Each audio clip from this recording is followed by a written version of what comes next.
What up, man? It's your boy GeauxMozzi, Maserati Fast Car, and I'm rocking with Hustle Hardy.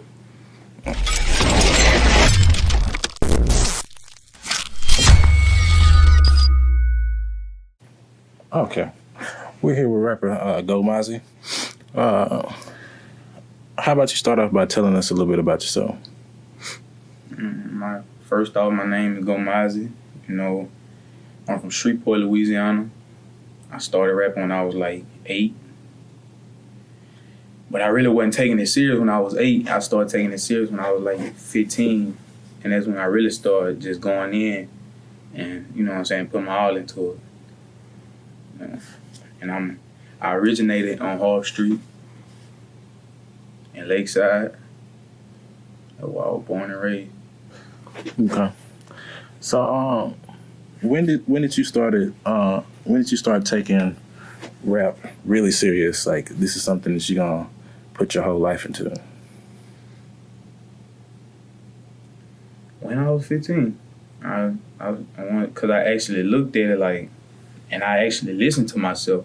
Because my big brother, B Ward, he was always telling me, man, you raw, keep going, you raw. And I was smiling and laughing at it, but I ain't even realize how raw I was. I was just doing it like, okay, this just some slight work. I'm going to go ahead and do it. Started putting my all into it, and I started making hits, you know what I'm saying, back to back. And it was like, okay, really got something on our hand right now. You feel me? Okay, going into that, what was your first song that you felt like, you know, you really got, man, people really listening to my music? First song I dropped was Ain't the Same. That's the first song I ever dropped. And it was recorded at T-Main Studios. I did that, and I started seeing people were actually, you know what I'm saying, messing with me. I started getting reposts back to back, and it was like, yeah, so they, you know what I'm saying, sitting messing with me. So I had did this other song called Confidential. It's still on YouTube. I had did that one. It started going up, you know what I'm saying? And it's so catchy, it gets stuck in your head. So people started singing it when they got to school. I was like, oh yeah, I'm turning up on them. And then I was dropping them little videos. The videos what really got me, you know what I'm saying, popping. Like, I had dropped this one video in the backseat of the truck called Pride. And that's when everybody was like, boy, you raw, for real. I was like, I appreciate it. I kept getting dapped up at school. People that ain't never talked to me started talking to me. I was like, dang, all right. So I know this finna be what's going on. Like, I keep on going. Cause then when the females started coming in, so high school was looking good after that. Okay. Speaking of the females, do you have any crazy groupie stories? You know?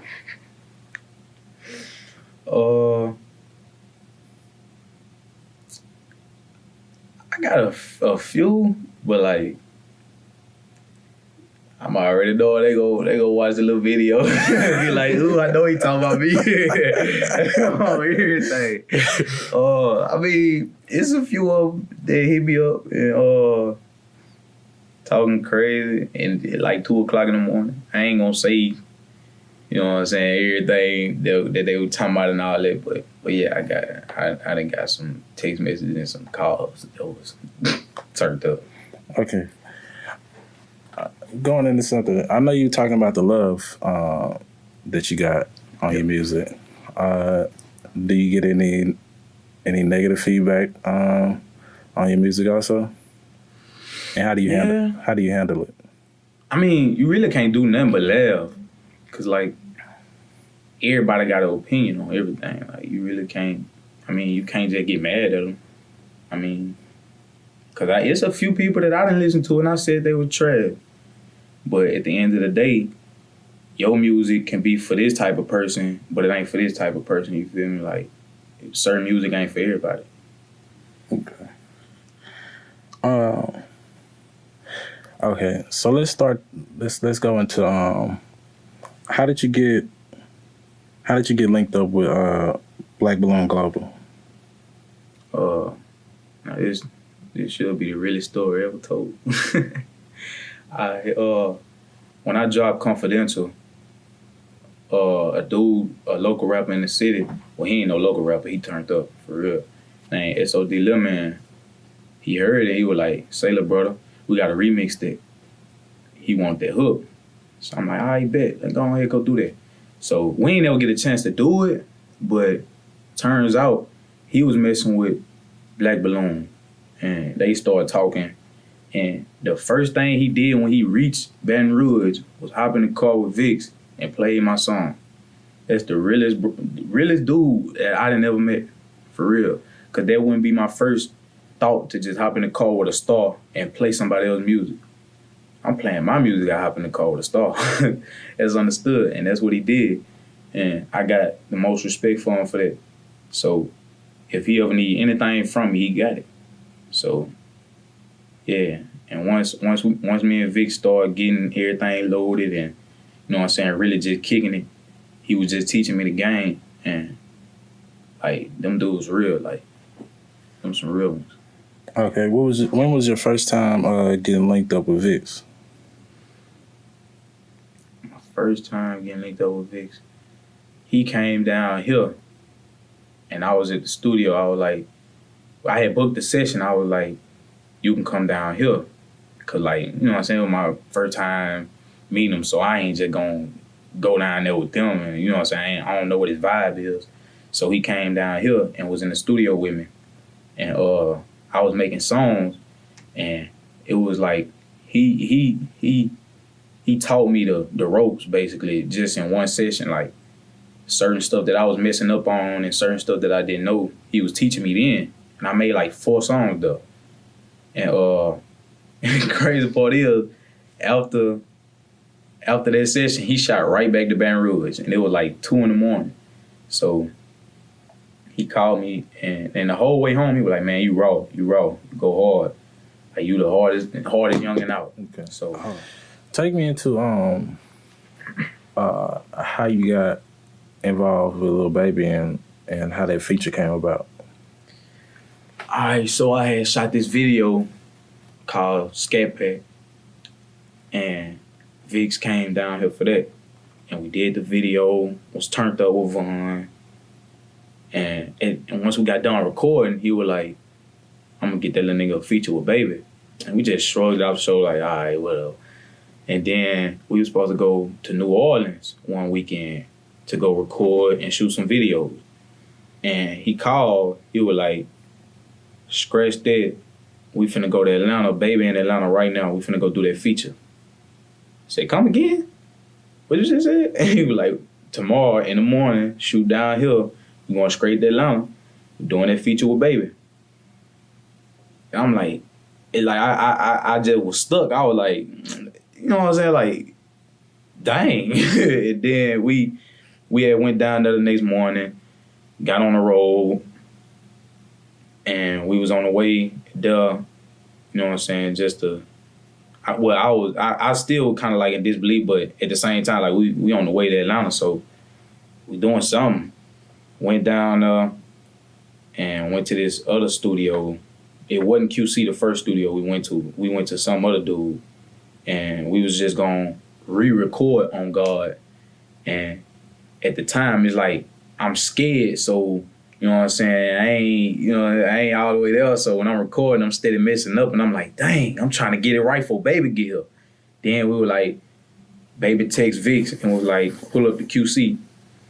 So we pulled up, and on the gate, you see QC big and bold, and then they, like, it was one of them slide gates. They had barbed wires on the top of it and everything.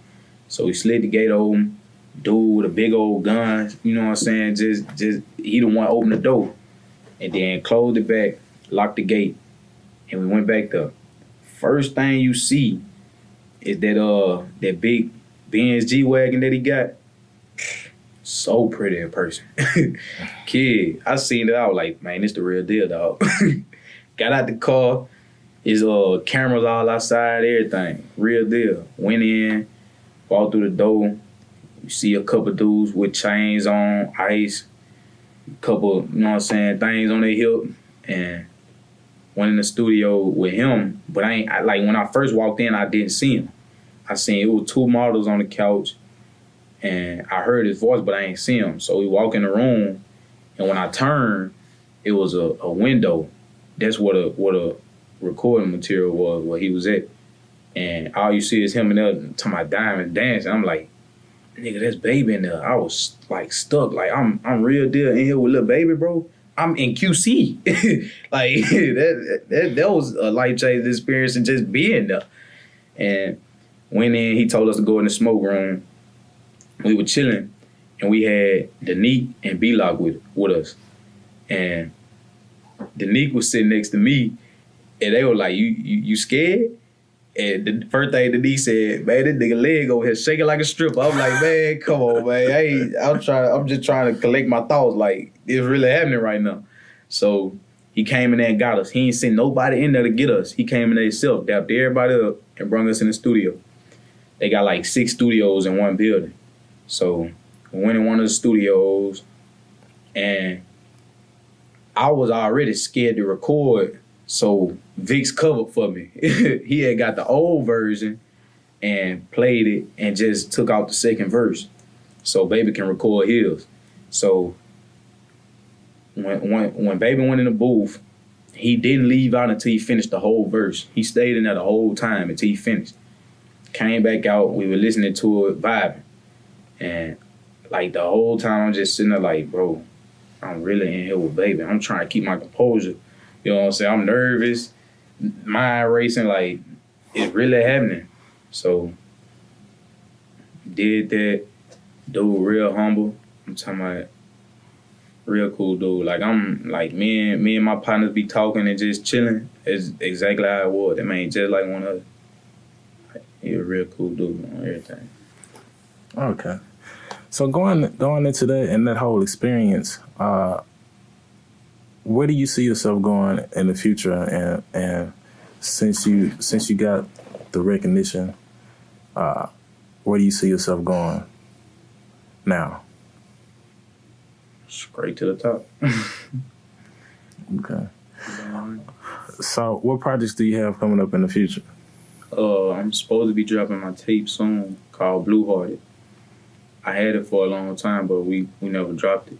So I'm supposed to be dropping that tape. I got some more videos coming up. I got a lot of stuff lined up, a lot of important stuff. So, yeah, but my tape should be dropping soon, my first tape. Okay, I wanted to ask you your perspective on beef. Do you have any beef when it comes to you in school? Nah, I don't really get into beef. I don't like it at all because I know a lot of homeboys that I had growing up that's not here because of beef. And you just look at it like, I mean, what's the point?